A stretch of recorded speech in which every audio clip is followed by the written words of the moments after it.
So we'll start with a very quick revision of AC circuit because of course now you know AC circuit का मतलब ये है कि हमारे पास AC source है and then we are connecting this AC source to a circuit. Circuit may contain resistor, it may contain inductor, it may contain capacitor or a combination of these three elements. तो जो basic था, सबसे basic circuit था AC, it was with resistor, it was pure resistive circuit, right? तो हमने यहाँ पे start किया था by assuming the equation for EMF, it is E equal to E0 sine omega t. तो हमने क्या किया, एक रेजिस्टर लिया, उसके अक्रॉस एक सोर्स ऑफ ईएमएफ कनेक्ट कर दिया, E equal to E0 sine omega t. Then by Ohm's law I equal to E by R, तो I was E0 by R sine omega T. और अगर आपको current का peak value चाहिए, मतलब sine omega t की value should be 1, तो current का peak value I0 is E0 by R if sin omega t value is 1. Then substituting this E0 by R in equation number 2, you get I equal to I0 sin omega t. So comparing equation number 4 and equation number 1, हमने ये conclude किया था कि EMF में और current में there is no lead, no lag, they are in phase. तो अगर they are in phase तो phasor diagram आपको पता होना चाहिए। So what you can show here is, in this case, EMF or I both are aligned at the same angle with respect to x-axis. Good. तो दोनों का direction है same, basically. Both have the same direction. EMF and induced EMF and current both have the same direction. Then, if you check waveform, तो दोनों का waveform भी है same. Same मतलब दोनों का जीरो वैल्यू और peak value they are occurring at the same time, correct? तो this is what you have. अब then we saw AC circuit with inductor. तो in case of AC circuit with inductor, we connect source of EMF to this inductor. You have AC circuit with inductor. आपके पास एक inductor coil है, उसको आपने EMF का source लगाया, लेकिन हम यहाँ पे अज्यूम करते हैं कि the source is current source. Current source is I equal to I0 sine omega t, मतलब करंट का वेव फॉर्म अज्यूम करके चले। Other way round you can also do, which we will see today. तो सिर्फ approach याद रखना, resistor you assume E equal to E0 sin omega t. When you connect AC to inductor, you assume I equal to I0 sin omega t.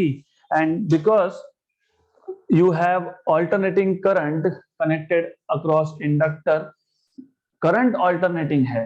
current alternating होने का मतलब क्या होता है कि current alternating होगा तो magnetic flux change होगा, flux change होगा तो flux coil के साथ linked है, तो एक EMF इंड्यूस होगा, और ये EMF इंड्यूस जो होता है it is opposite in direction to the original EMF, इसलिए हम इसको बोलते हैं बैक EMF, ई बैक।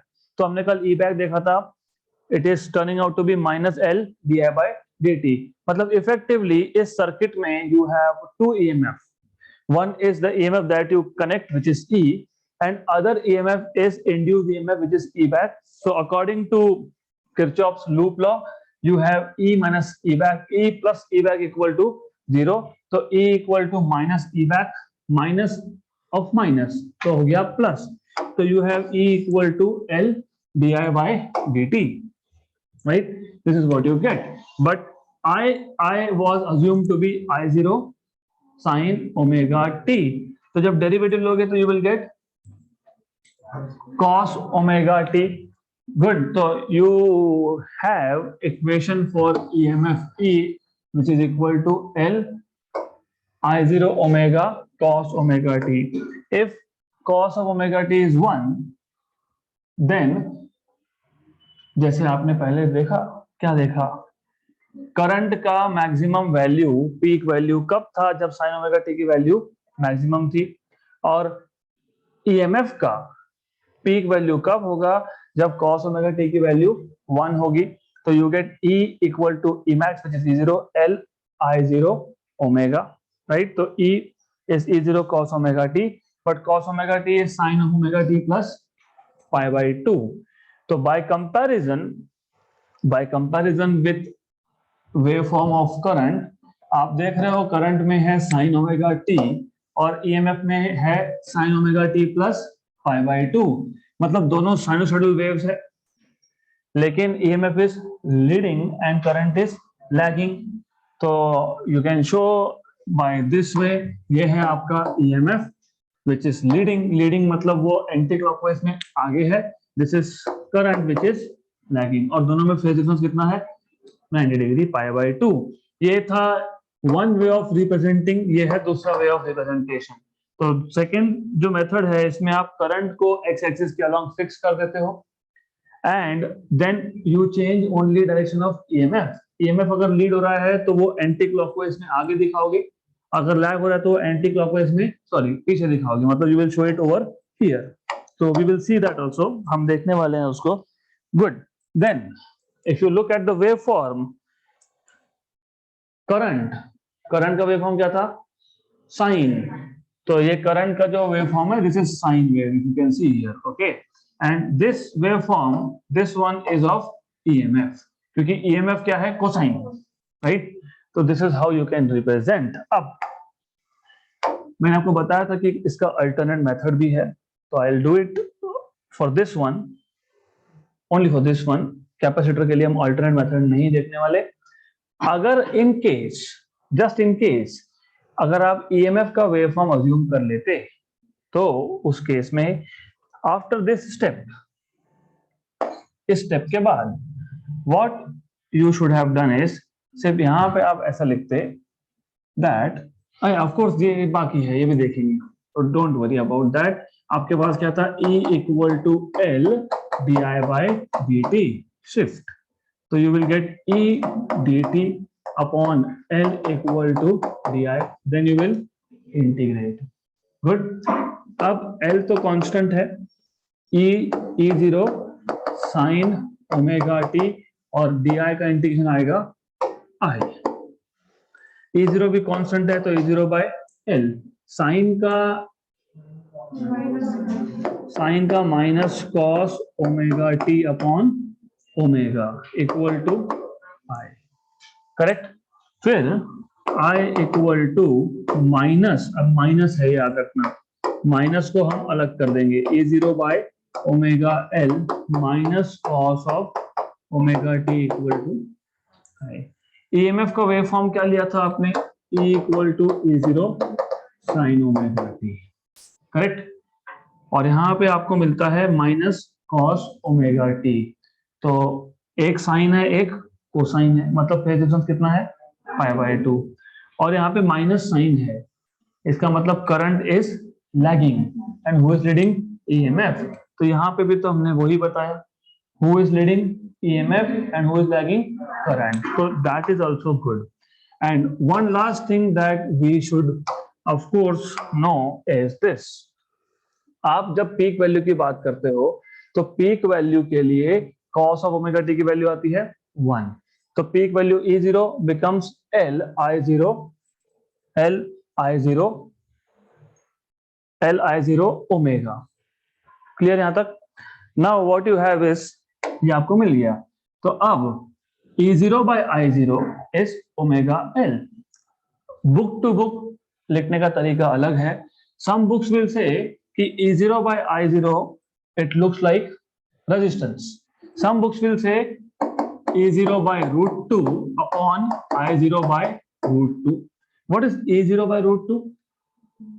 RMS वैल्यू, किसका RMS भूल गए, बहुत जल्दी भूल जाते हो आप, you forget so quickly, you look here, ये है क्या I0 by root 2, और यहाँ पे similarly ERMS was E0 by root 2, है ना, तो ये RMS वैल्यू है, तो some books while comparing compare with RMS values, तो you can say, what you can say is this, कि ये जो आपके पास ओमेगा L है, this omega L which is ERMS upon IRMS or which is E0 by I0, it has the dimensions of resistance, लेकिन हमारे इस circuit में resistance था ही नहीं, तो इसका मतलब ये जो क्वांटिटी है omega L it is analogous to, it is same compared to resistance, लेकिन रेजिस्टेंस तो था नहीं, राइट। और करंट कौन सा है, AC।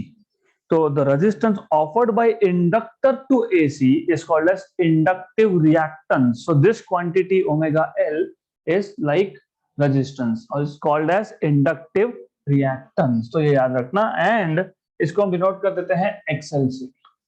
सिर्फ ओमेगा L को क्या बोलते हैं हम लोग, X सफिक्स L, राइट। और SI यूनिट क्या होगा, ओहम। क्यों, क्योंकि this quantity is analogous to resistance. Good. तो यहां तक आपको पहले पता होना चाहिए। Then we can go ahead with next topic. अब लास्ट टाइप का आपका टॉपिक बच गया, which is AC circuit with capacitor. तो AC सर्किट विथ कैपेसिटर। अब इस केस में व्हाट यू हैव इज, आपके पास एक AC सर्किट है, उस AC सर्किट में आपने एक कैपेसिटर कनेक्ट करके रखा हुआ है। तो you have connected a capacitor over here. और वापस इफ यू रिमेंबर, मैंने आपको सीक्वेंस बताया है प्रॉपर। रजिस्टर सबसे पहले लोगे, किसका वेवफॉर्म अज्यूम करोगे, EMF का। उसके बाद इंडक्टर कनेक्ट करोगे, किसका वेवफॉर्म अज्यूम करोगे, करंट का। फिर यहाँ पे वापस से आप EMF। तो you will say consider AC circuit having capacitor and connected to a source of alternating EMF which is E0 sin omega t. If you remember, capacitor अगर आपको याद होगा तो कैपेसिटर क्या करता है, चार्जेस को स्टोर करता है। मान लो if there is charge of plus Q on one of the capacitor plates, electrostatics, capacitor क्या करता है, चार्जेस को स्टोर करता है। चार्जेस स्टोर करता है मतलब क्या स्टोर करता है, इलेक्ट्रोस्टैटिक एनर्जी स्टोर करता है। तो imagine that at some instant of time, क्योंकि हमको पता नहीं ना चार्जिंग हो रहा है डिस्चार्जिंग हो रहा है, at some instant of time one plate of the capacitor has plus Q charge. अगर इस पे प्लस क्यू है तो सामने वाली प्लेट पे माइनस क्यू होगा, राइट। तो in this case potential difference between the plates of the capacitor is given by Q by C, where C is capacitance। ये सब हमने इलेक्ट्रोस्टैटिक्स में सीखा है ऑलरेडी, तो it is assume that you know this. यहाँ पे हम किसकी बात कर रहे हैं, EMF की। तो V की जगह पे क्या लिखोगे, E। तो EMF is Q by C, therefore charge is C into E, right? But E क्या है, E is E0 sin of omega t. Then as you know, current, how do you define current, rate of flow of charge, मतलब dq by dt। तो dq by dt, तो d dt of q, q is c E0 sin omega t। तो I equal to c, क्योंकि capacitance is a constant, तो outside E0 is peak value is constant outside, तो derivative किसका लोगे, sin omega t। और आपको पता है साइन का डेरिवेटिव क्या होता है, cos। तो what you will have is c E0 omega cos omega t। अब वापस से वही, for maximum value of current,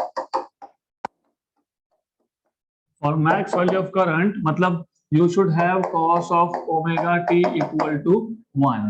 therefore I equal to I max which is equal to, इसको I0 भी बोलते हैं, this is equal to C E0 omega। Clear यहां तक। अब इक्वेशन नंबर 2 को इक्वेशन नंबर 1 में सब्स्टिट्यूट कर दो, तो therefore you have I equal to ये C E0 omega is I0 cos of omega t। Good. therefore I equal to I0 cos को लिखोगे sin of omega t plus pi by 2। तो what is your conclusion by comparing, एक काम करता हूं, ये equation number 2 इसको बोलता हूं 3, इसको बोलते हैं इक्वेशन नंबर 4, और हमने स्टार्ट किया था by assuming E equal to A0 sin omega t, equation number 1। तो इक्वेशन 1 में EMF है, इक्वेशन नंबर 4 में करंट है। तो when you compare what do you see is both are sine waves, दोनों साइन है, but there's a phase difference of pi by 2। in this case who is leading, current। तो current का waveform, current का phasor हमने तो पहले ही set करके रखा है अलॉन्ग x। तो ये आ गया करंट I, और EMF इज लैगिंग, क्योंकि करंट में प्लस है तो EMF इज लैगिंग, और ईएमएफ इज लैगिंग मतलब ईएमएफ कहां दिखाओगे, यहाँ पे। तो you will show current first in anti clockwise direction and EMF over here. कितना फेज डिफरेंस है, 90, मतलब पाई बाय 2। तो as we have just seen equation number 1 और equation number 4 को कंपेयर करने के बाद you see that in this case current is leading, तो फेजर डायग्राम में current will be shown ahead of EMF in anti-clockwise direction, या उल्टा भी बोल सकते हो, you can say that EMF will be shown leading but in clockwise direction, या ऐसा भी बोल सकते हो EMF can be shown lagging in anti-clockwise direction compared to current by 90 degree by pi by 2 radians। तो in short सिर्फ इतना आपको समझना है कि this is the case of which circuit, capacitor, और इसी केस में सिर्फ मैंने इस वेक्टर को ऊपर शिफ्ट कर दिया तो it becomes inductive not resistive. Resistive में there is no phase difference, right. Now going back to your notation of your book, तो यहाँ पे आप देख रहे हो according to the notation of your book, notation इस केस में ये एंगल है ओमेगा टी। तो यहाँ पे EMF was shown leading and current was shown lagging। अब अगर आपको आपके बुक का नोटेशन यूज करना होगा तो you can still use this, it is exactly the same with only difference of, तो आप ऐसा कर सकते हो। what you can do in this case is, हम ऐसा करेंगे, we'll draw it again over there, no issues। तो अब we will use the same notation, so the same thing, सिर्फ the only change that you need to make is this, ये जो vector है I, इसको यहां पे दिखाने की जगह पे you will show it over here। क्यों, क्योंकि in case of this circuit, कौन सा सर्किट है ये, कैपेसिटिव सर्किट। तो in case of capacitive circuit क्या हो रहा है, what is leading is current by how much, 90। तो मैंने क्या किया, मैंने यहाँ पे EMF E को शिफ्ट किया ही नहीं, EMF जहां था वहीं पे है। और ऐसा क्यों, क्योंकि हम भले ही बोलते हैं कि ये करंट सोर्स है, लेकिन reality is you have source which is of EMF, और EMF में शुरू से क्या आ रहा है, ओमेगा टी। तो omega t is the angle made by EMF with respect to which axis, X axis. तो हमेशा if you see right from the circuit of resistance, EMF was shown at an angle omega t. तो अगर no lead no lag, तो जो direction EMF का वो direction current का। ये था resistive circuit. In case of inductive circuit you see EMF was shown at angle omega t, लेकिन इस सर्किट में कौन लीड करता है, EMF। कौन लैग करता है, तो करंट को कहां दिखा दिया, नीचे, कहां पे, क्लॉकवाइज में, कितने एंगल पे, यस। तो in case of capacitive circuit who is leading, current is leading and who is lagging. तो EMF को तो मैं चेंज करने नहीं वाला हूं, तो सिर्फ किसको लीड करवा दिया, करंट को। तो current is shown leading here by how much, by 90 degree. तो instead of showing it over here you have to show it over here। that is why I told you कि ये क्या है, rotating vectors है, rotating vectors है, so you can fix one of these two vectors and rotate the other। तो just by rotating the vectors you can tell कि कौन से टाइप का सर्किट है। for example आगे मैं और कॉम्प्लिकेट करने वाला हूँ इसको, but just for an example, which is this circuit, resistive, very good, and this one inductive, and this one very good, excellent। So similarly you can draw waveforms also। तो आप इसका waveform भी draw कर सकते हो। तो let us focus on waveforms now। So easy waveform, तो you always start with, now you start with EMF। क्यों, क्योंकि EMF को कौन सा waveform है, साइन। तो साइन, तो ये जो EMF waveform है it will look like this। Correct, and current is cosine, current is cosine ना, कॉस आया था कि नहीं यहाँ पे, which is sine of omega T plus π/2।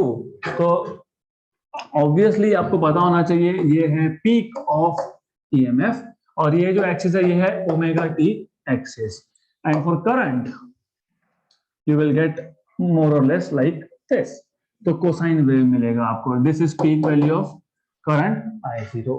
तो अगर आप कैपेसिटिव को और इंडक्टिव सर्किट को कंपेयर करोगे, तो in case of inductive circuit EMF was leading, मतलब जब करंट की वैल्यू 0 थी तो ईएमएफ की वैल्यू मैक्सिमम थी। ऐसा क्यों हुआ? क्योंकि ईएमएफ था कोसाइन वेव और करंट था साइन वेव, राइट। लेकिन पीक वैल्यू करंट का भी कम था कंपेयर टू ईएमएफ, और इस केस में भी peak value of current is less than peak value of EMF, but now current is cosine and EMF is sine. इसका मतलब ये कि जब ईएमएफ का वैल्यू 0 है, करंट का वैल्यू मैक्सिमम है, और रेजिस्टिव में दोनों का वैल्यू 0 एक ही टाइम पे होता है और पीक भी सेम टाइम पे होता है। तो is this clear? Good. Then as you remember, ये जो पीक वैल्यू का इक्वेशन था, if you look at the equation of peak value, this one, equation number 3, you can have more conclusions from equation number 3। तो current का जो peak value था I0 which was E0 C omega. अब वापस से आप बोल सकते हो ओमेगा C को शिफ्ट कर दो और I0 को यहां पे शिफ्ट कर दो, फिर इसको रूट टू से डिवाइड कर दो, ये वैल्यू आ गई आपकी ERMS और ये वैल्यू आ गई आपकी IRMS। तो अगेन जैसे पिछले केस में, मतलब इंडक्टिव के केस में omega L was analogous to resistance, यहाँ पे 1/ωc is analogous to resistance, but this in this circuit we did not have resistance, so this is the resistance offered by capacitor to AC current. इसको हम बोलते हैं capacitive reactance. So we see that 1/ωc is analogous to resistance. Therefore, what you can do is, therefore 1/ωc is the quantity which offers resistance या फिर opposition to AC current। This quantity is known as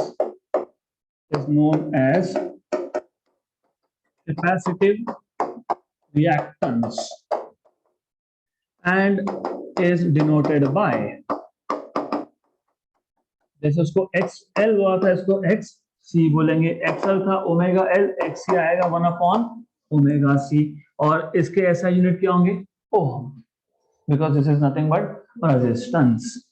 clear यहां तक? तो 3 things that you should know. Resistive circuit no lead no lag, inductive circuit EMF leads, current lags, capacitive circuit current leads and EMF lags. So this is what you need to know.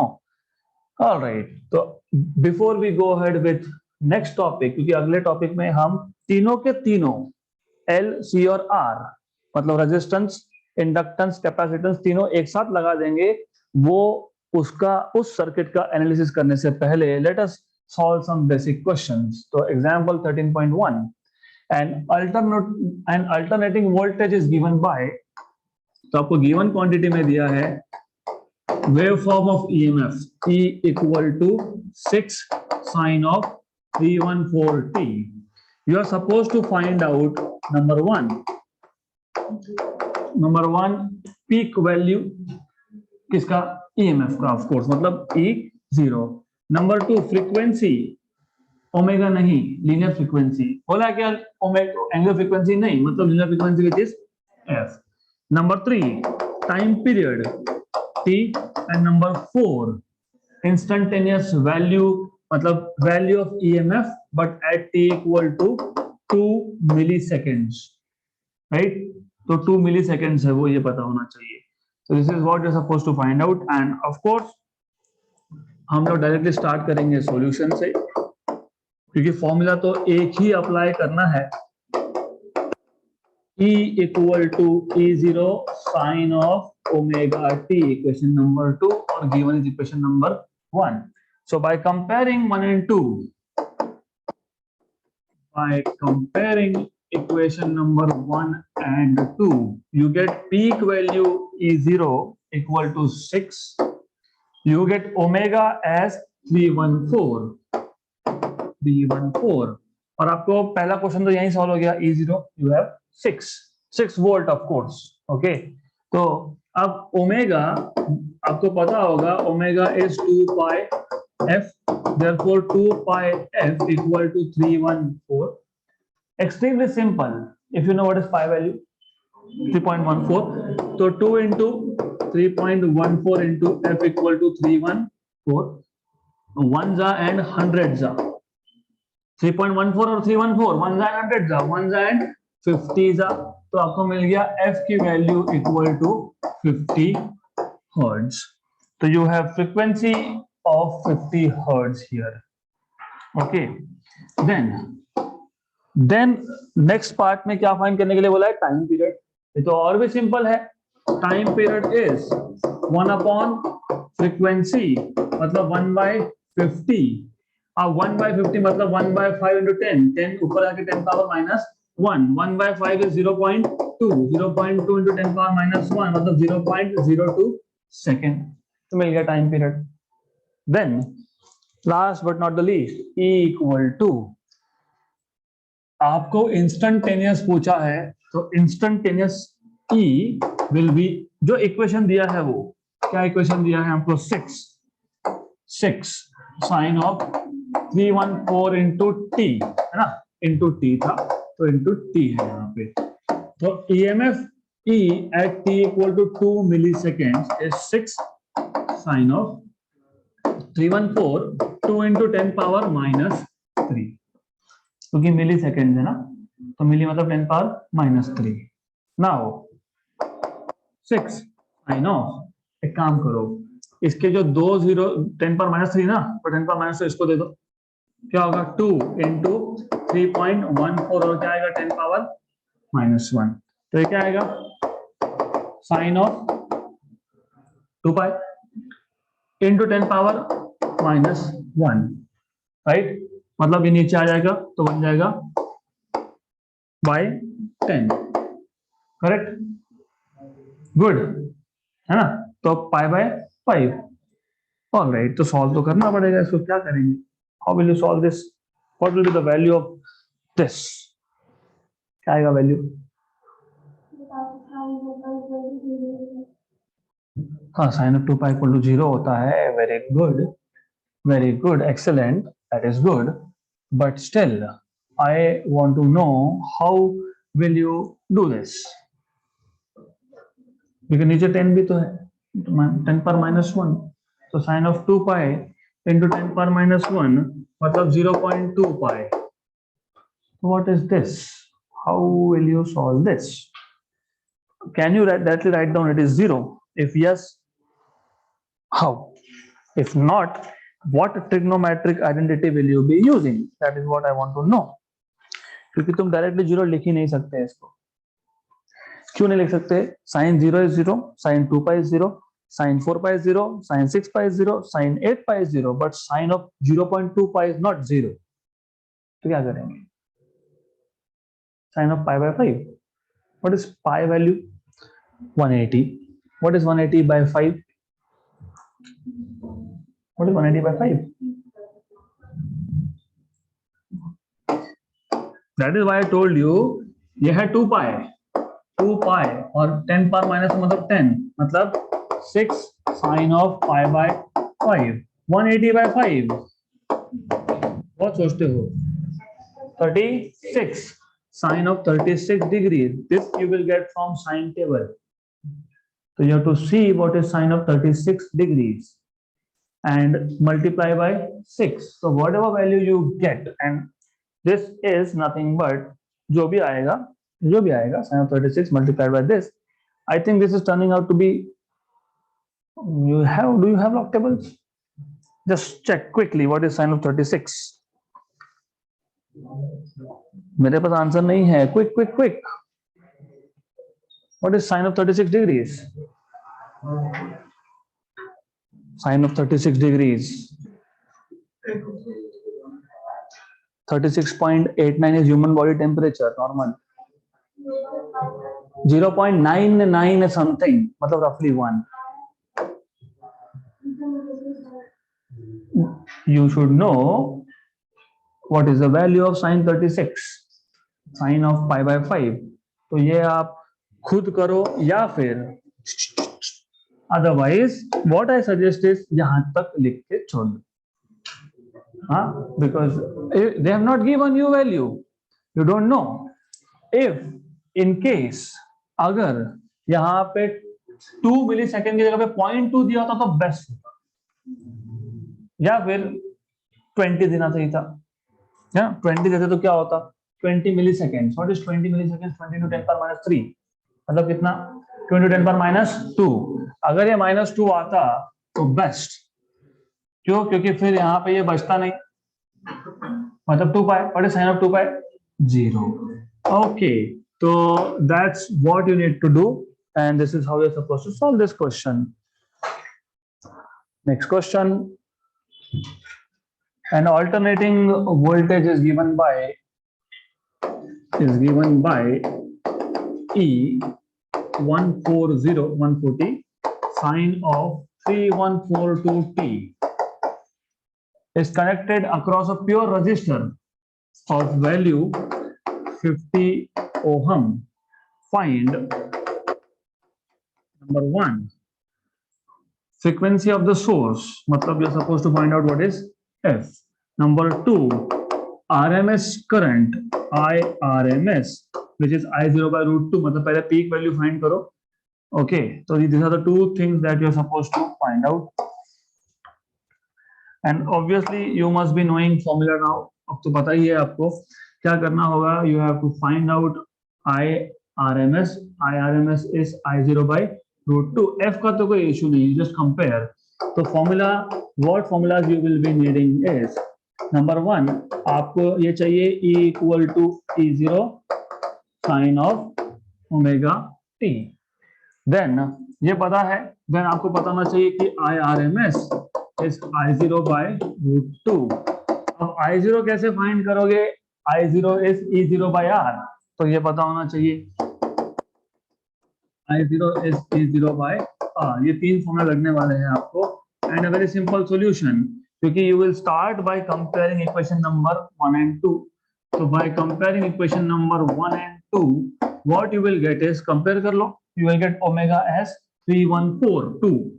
So omega is 3142, but omega is 2 pi f, which is 3142, but pi is 3.142. मतलब यहाँ पे answer वही आने वाला है जो last time था, right? So 3.142 f equal to 3142. 1 and 100 1 and 50. तो फ्रीक्वेंसी तो मिल गया आपको 50 हर्ट्ज. तो frequency of 50 hertz is there. Clear यहाँ तक? तो कुछ था ही नहीं. Just by looking at the equations it was quite clear कि यहाँ पे भी आपको फ्रीक्वेंसी मिलने वाला है 50 हर्ट्ज. तो नो इश्यूज एट ऑल. अब देन 50 की 500 एक बार सोच लो. 50 की 500